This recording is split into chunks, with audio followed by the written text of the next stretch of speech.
जब भी आप बाय या सेल करते हैं तो आपने कभी सोचा है कि ये आपका ऑर्डर आगे कहाँ जाता है? क्या आप रियल मार्केट में ट्रेड कर रहे हैं या जस्ट फॉरेक्स ब्रोकर के सॉफ्टवेयर पे ट्रेड कर रहे हैं? आज मैं आपको लिक्विडिटी प्रोवाइडर का पूरा स्ट्रक्चर अच्छे से एक्सप्लेन करूंगा, यानी कि लिक्विडिटी प्रोवाइडर क्या होता है, ये कैसे काम करता है और लिक्विडिटी प्रोवाइडर हमारे लिए क्यों ज़रूरी है और ये लिक्विडिटी प्रोवाइडर होते कौन हैं?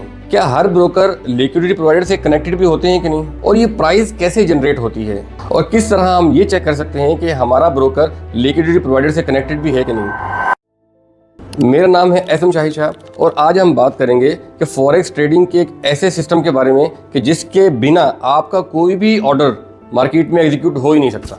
लिक्विडिटी प्रोवाइडर उस फाइनेंशियल एंटिटी को कहते हैं जो मार्केट में बिड प्राइस और आस्क प्राइस कंटिन्यूसली प्रोवाइड करते रहते हैं, ताकि जब भी कोई ट्रेडर ऑर्डर प्लेस करे तो उसका काउंटर ऑर्डर फौरन उसे मिले। ये एक प्राइस फीड जनरेट करता है जो कि ब्रोकर आपको अपने प्लेटफॉर्म पर शो करा रहा होता है। एक्चुअली फॉरेक्स एक डिसेंट्रलाइज्ड मार्केट होती है, इनकी अपनी कोई सेंट्रल एक्सचेंज नहीं होती है, इसीलिए लिक्विडिटी को मेंटेन करने के लिए बड़े बड़े इंस्टीट्यूशंस LP का रोल अदा कर रहे होते हैं। फॉर एग्जांपल, जब आपने यूरो USD पर एक ट्रेड लगाई, ब्रोकर ने ये ट्रेड आगे फॉरवर्ड की और जो उस ऑर्डर को फिल कर रहा है डायरेक्ट मार्केट में, उसी को लिक्विडिटी प्रोवाइडर कहते हैं। अब बात करते हैं कि LPs काम कैसे करते हैं। फॉर एग्जांपल, जैसे ही आपने यूरो USD पर एक ट्रेड लगाई, अब ये प्राइस आपको कहाँ से मिलती है? कौन डिसाइड करता है कि यूरो USD की ये प्राइस है? दरअसल ये लिक्विडिटी प्रोवाइडर ही डिसाइड करते हैं, और ये लिक्विडिटी प्रोवाइडर जो होते हैं ये कहीं से प्राइस नहीं लेते, ये खुद प्राइस को जनरेट करते हैं। इसके लिए ये रियल टाइम ग्लोबल मार्केट और उनके ऑर्डर फ्लोज को एग्रीगेट करते हैं, फिर सेंट्रल बैंक की जो पॉलिसीज होती हैं उनको चेक करते हैं और उनकी पॉलिसी के हिसाब से जो इफेक्ट मार्केट में डालना होता है वो इफेक्ट डालते हैं। फिर इंटर बैंक और इंस्टीट्यूशनल ट्रेडर्स का जो भी ऑर्डर फ्लो चल रहा होता है उसको चेक करके उसे भी अच्छे तरीके से कंसीडर करते हैं। उसके बाद बेस्ट से best executable bid and ask price generate करते हैं। अब जो इन्होंने बिड और आस्क प्राइस जनरेट की है, इनकी कोशिश ये होती है कि कम से कम बिड और आस्क प्राइस का फ़र्क हो, यानी कि स्प्रेड जो है वो कम से कम हो, क्योंकि जितना ज़्यादा कम स्प्रेड होगा उतने ज़्यादा ऑर्डर रिसीव होते हैं। यानी LPs का भी आपस में कंपटीशन होता है, जो LP सबसे कम स्प्रेड देता है सबसे ज़्यादा ऑर्डर्स वो ही रिसीव करता है। यानी जो प्राइस आपको स्क्रीन पर नज़र आती है वो लिक्विडिटी इंजन का फाइनल आउटपुट होता है। यानी कि आपकी ट्रेड पहले रिटेल ब्रोकर तक जाती है, रिटेल ब्रोकर से LPs की तरफ जाती है, और यहाँ पर LP दो काम करता है।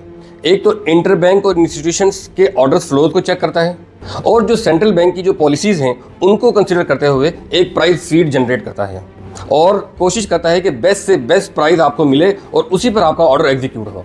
अब हम बात ये करते हैं कि लिक्विडिटी प्रोवाइडर की हमें ज़रूरत पड़ती ही क्यों है। देखिए, अगर मार्केट में फॉर एग्जांपल आप कोई चीज़ बाय करने जा रहे हैं और कोई सेलर ही नहीं है तो आप वो चीज़ कैसे खरीदेंगे? और इसी तरीके से अगर आप कोई चीज़ सेल करना चाहते हैं तो और मार्केट के अंदर कोई बायर ही नहीं है तो आप अपना माल या अपना प्रोडक्ट आप सेल ही नहीं कर पाएंगे। तो यहीं पर आता है लिक्विडिटी प्रोवाइडर। लिक्विडिटी प्रोवाइडर क्या करता है? हर टाइम प्राइस को अवेलेबल रखता है, बायर्स के लिए भी और सेलर्स के लिए भी। और लिक्विडिटी प्रोवाइडर का मेन रोल होता ही ये है कि आपको इंस्टेंट प्राइस प्रोवाइड करना, कम से कम स्लिपेज देना और कम से कम आपको स्प्रेड देना, और कोशिश करता है कि मार्केट को ज़्यादा से ज़्यादा एफिशिएंट बना के रख सके। तो इतनी सारी चीज़ें ये लिक्विडिटी प्रोवाइडर ही कर रहा होता है, और अगर मार्केट में लिक्विडिटी प्रोवाइडर नहीं होगा तो आपकी ट्रेड एग्जीक्यूट होगी ही नहीं। और अगर फॉर एग्जांपल लिक्विडिटी प्रोवाइडर बहुत कम है तो आपकी ट्रेड सही प्राइस पर एग्जीक्यूट ही नहीं होगी। हो सकता है स्लिपेज भी बहुत ज़्यादा आए और स्प्रेड भी बहुत ज़्यादा बढ़ सकता है। इसीलिए आपने नोटिस किया होगा कि फ्राइडे नाइट को या जब भी कोई हाई इंपैक्ट न्यूज़ आती है तो उस टाइम लिक्विडिटी क्योंकि मार्केट में बहुत कम होती है, इसी वजह से आपका स्प्रेड काफ़ी बढ़ जाता है और सम टाइम स्लिपेज भी मार्केट में आपको देखने को मिलती है। और अगर मार्केट में लिक्विडिटी प्रोवाइडर नहीं होगा तो आपकी ट्रेड तो एग्जीक्यूट ही नहीं होगी मार्केट में। जबकि मार्केट मेकर ब्रोकर आपकी ट्रेड को मार्केट में एग्जीक्यूट ही नहीं करते तो उनको बिना लिक्विडिटी प्रोवाइडर के भी अपनी इन हाउस मार्केट से आपको प्राइस दे सकते हैं। अब हम बात करते हैं कि लिक्विडिटी प्रोवाइडर्स होते कौन हैं।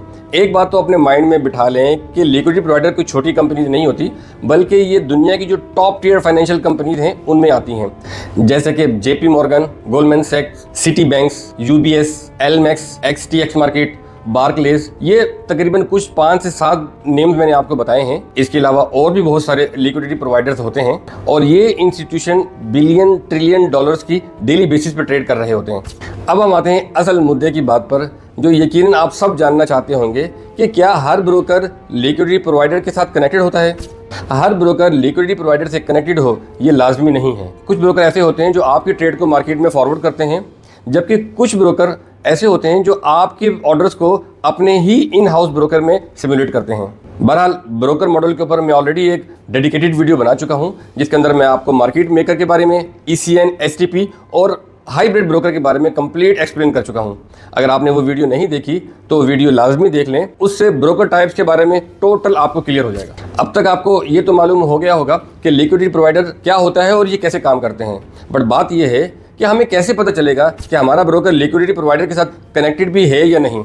एक्चुअली पता क्या है, इस बात की कोई गारंटी ना तो होती है और ना ही कोई कंफर्मेशन हमें मिल सकती है कि आपका ब्रोकर कनेक्टेड है या नहीं है। कुछ चीज़ें हैं जिनको हम वेरीफाई करके अंदाज़ा लगाते हैं कि ये ब्रोकर लिक्विडिटी प्रोवाइडर से कनेक्टेड है या नहीं है। इसमें सबसे पहले तो आप ये चेक करें कि क्या आपका ब्रोकर रेगुलेटेड है या नहीं, क्योंकि जितनी भी रेगुलेशन अथॉरिटीज़ हैं, जो टॉप रेगुलेशन अथॉरिटीज़ हैं, वो आपके ब्रोकर को रेगुलेट करती ही नहीं है जब तक आपके ब्रोकर के पास लिक्विडिटी प्रोवाइडर्स ना हो। उसके अलावा नंबर 2 की अगर मैं बात करूं तो आपने एग्जीक्यूशन चेक करनी है कि आपकी एग्जीक्यूशन बिल्कुल टाइम से होती है, यानी कि विद इन अ सेकेंड होती है और किसी तरह की कोई भी रिपोर्ट्स वगैरह नहीं आते। और स्लिपेज की अगर मैं बात करूं तो स्लिपेज बिल्कुल कम होती है या फिर ना होने के बराबर होती है और ना ही कोई लेटेंसी आती है। बट याद रखें, स्लिपेज इस मार्केट का फेनोमेना है, चाहे आपका ब्रोकर लिक्विडिटी प्रोवाइडर से कनेक्टेड है या नहीं है। जब भी मार्केट में हाई इंपैक्ट न्यूज़ आती है या मार्केट में लिक्विडिटी कम होती है तो उस दौरान स्लिपेज आ सकती है। इसीलिए मैं हमेशा सबको यही रिकमेंड करता हूं कि ड्यूरिंग न्यूज़ बेहतर है कि आप ट्रेड ना करें, स्पेशली TP और SL लगा के या पेंडिंग ऑर्डर लगा के ड्यूरिंग न्यूज़ तो आपको कोई ट्रेड नहीं करनी चाहिए, क्योंकि अगर आप ट्रेड करेंगे तो आपको कभी भी पॉसिबिलिटी नहीं है कि बेस्ट प्राइस या सही प्राइस आपको मिले जो आप चाह रहे हैं। तो बेहतर ये है कि आप इसमें ट्रेड ही ना करें, और अगर आप ट्रेड कर रहे हैं और आपको सही प्राइस नहीं मिली है तो उस दौरान ब्रोकर को कभी क्लेम ना करें, चाहे आपका ब्रोकर लिक्विडिटी प्रोवाइडर से कनेक्टेड है या नहीं है। बाकी इसके अलावा बहुत सारे ब्रोकर्स ऐसे होते हैं जिन्होंने अपने लिक्विडिटी प्रोवाइडर्स का नाम ऑलरेडी मेंशन किया होता है वेबसाइट के ऊपर, या फिर जो उनके लीगल डॉक्यूमेंट्स हैं वहाँ लाजमी मेंशन किया होता है। इसके अलावा और भी कुछ चीज़ें होती हैं जिसको देख के हम अंदाज़ा लगा सकते हैं कि ब्रोकर ऑलरेडी LP से कनेक्टेड है कि नहीं है, जैसे SL हंटिंग हो गया, स्लिपेज बहुत ज़्यादा आना, या फिर मार्केट के अंदर आपका स्प्रेड बहुत ज़्यादा वाइड करना। तो इस तरह की मैनिपुलेशन से भी हमें अंदाज़ा हो जाता है कि ये ब्रोकर LP से कनेक्टेड नहीं है, ये मार्केट मेकर है और चाह रहा है कि आपके ट्रेड लॉस हो। तो इस तरह की चीज़ों को देख के भी हमें अंदाज़ा हो जाता है। उम्मीद करता हूँ आपको लिक्विडिटी प्रोवाइडर के बारे में अच्छे से समझ में आ गया होगा, क्योंकि अगर आपने लिक्विडिटी प्रोवाइडर को अच्छे से नहीं समझा तो आपको कभी पता ही नहीं चल पाएगा कि आपकी ट्रेड कभी मार्केट में गई थी या नहीं गई थी, आपकी ट्रेड मार्केट में लगी थी या नहीं लगी थी। तो आज से पहले आप जब भी मार्केट में ट्रेड करते होंगे आप जस्ट बटन पे क्लिक करते होंगे ये बाय या सेल, बट आज के बाद जब भी आप ट्रेड करेंगे तो आपको पता होगा कि मेरी ये जो ट्रेड है ये डायरेक्ट मार्केट में लग रही है और प्राइस कहाँ से आ रही है, क्या मार्केट में लग रही है नहीं लग रही है, इसका अंदाज़ा भी आप लगा सकते हैं। अगर आपको ये हमारी वीडियो पसंद आई है तो लाइक करें और शेयर करें और कमेंट सेक्शन में लाजमी बताएं कि आपको लिक्विडिटी प्रोवाइडर के बारे में कोई चीज़ ऐसी मिसिंग तो नहीं रह गई है। दुआ में याद रखें। अल्लाह हाफिज़।